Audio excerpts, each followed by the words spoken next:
दुर्भाग्य मेरा वही है कि जो मैं कुछ चाहती थी, मतलब जो चाहती थी वो मैं नहीं कर सकी। पिछले 1.5 साल से मुझे केस में जब भी पता चला था तब मैंने सत्य बाहर लाने की कोशिश की थी। उसमें अविनाश भाई, निरंजन भाई की भी मदद ली थी। उसमें राजीव भाई कह रहे थे कि मैं सूर्य के समान सत्य हूँ, ये लोग मेरे पीछे कुछ भी करेंगे तो मेरा कुछ नहीं बिगाड़ेंगे। मतलब राजीव भाई हमें रोकते थे। और उसमें जब मैं, क्योंकि मैं भीलवाड़ा से थोड़ी नजदीक हूँ, मैंने एक व्यक्ति को सुनील आगीवाल वहाँ काम करने के लिए रोका था। उससे भी थोड़ी मुझे कुछ माहिती मिली थी। तो उसके बाद जो ये सब कुछ हुआ है उसमें उत्तम माहेश्वर में जुनून था, मैं राजीव दीक्षित को खत्म करके रहूंगा। और उत्तम माहेश्वर SMS चलाया था, राजीव भाई के पास था SMS। तो वो राजस्थान का एक कार्यकर्ता था, शायद नहीं, अभिषेक जमवन नहीं, जिसने राजीव भाई वो SMS इस पर गया था, सुनील जागेठिया, और वो SMS उसने राजीव भाई को फॉरवर्ड किया था। वो सब मैं जानती थी, मैं करती थी काम, लेकिन मैं अकेली भी पढ़ती थी। मैंने एंटी ग्रुप में से बहुत सारे लोगों के सामने विवाद भी किया था।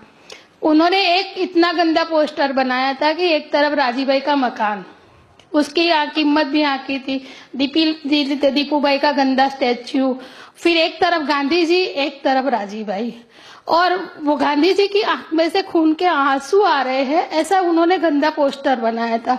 मेरे से रहा नहीं गया। मुझे पता था कि ये शुरुआत वेलजी भाई ने की थी। मैंने वेलजी भाई को फोन किया तो उन्होंने कहा मैं इस मामले में नहीं हूँ। संजय झा बता रहा है कि वेलजी भाई हमारे साथ है, सब वगैरह वगैरह बहुत कुछ होता रहा। वो तो टेलीफोन पर जो बात हुई है वो तो मेरा टेलीफोन जो मुझे जो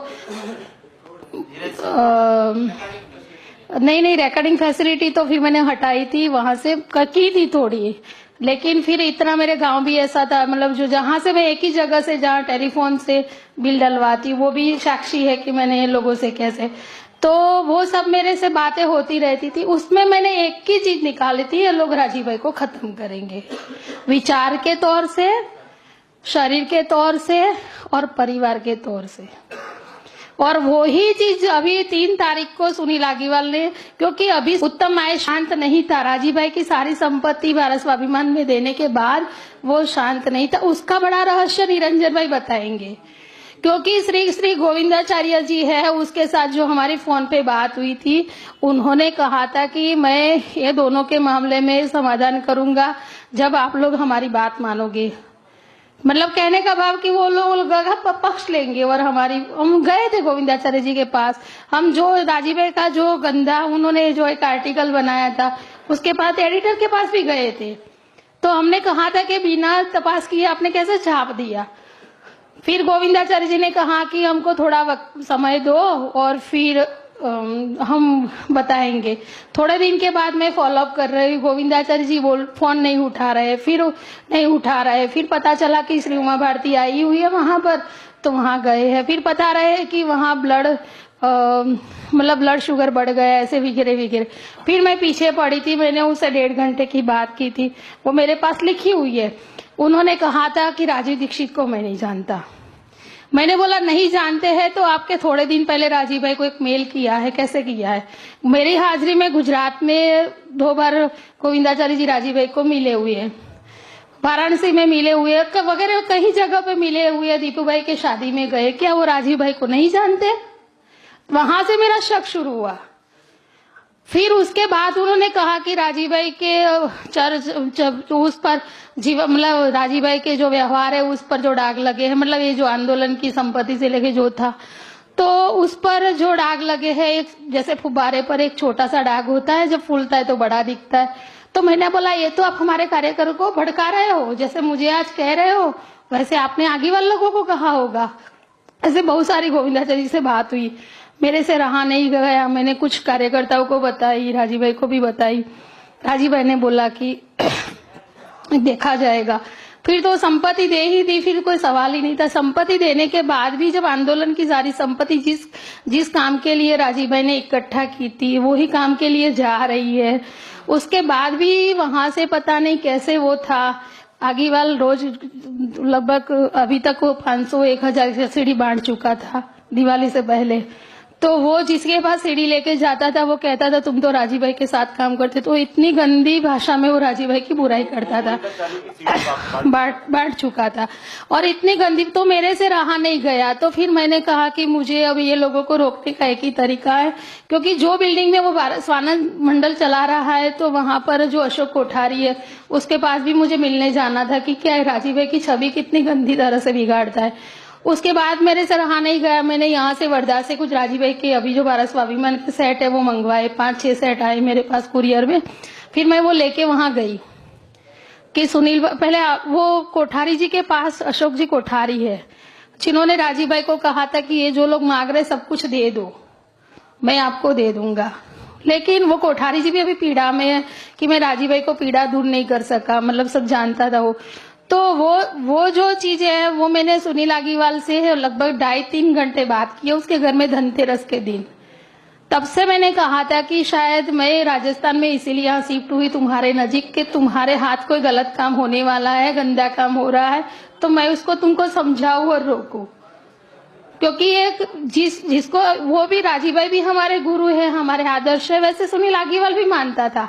तो मैंने कहा एक गुरु के 2 शिष्य हो सकते वो, क्योंकि बार बार गोविंदाचार्य जी भी जो बात बोलते थे वही बात सुनील आगीवाल बोलता था कि आप लोग भावना में आकर कर रहे हो, कुछ 2-4 भावनाशाली कार्यकर आप राजीव भाई के साथ हो, बाकी सारे सैकड़ों कार्यकर हमारे साथ है।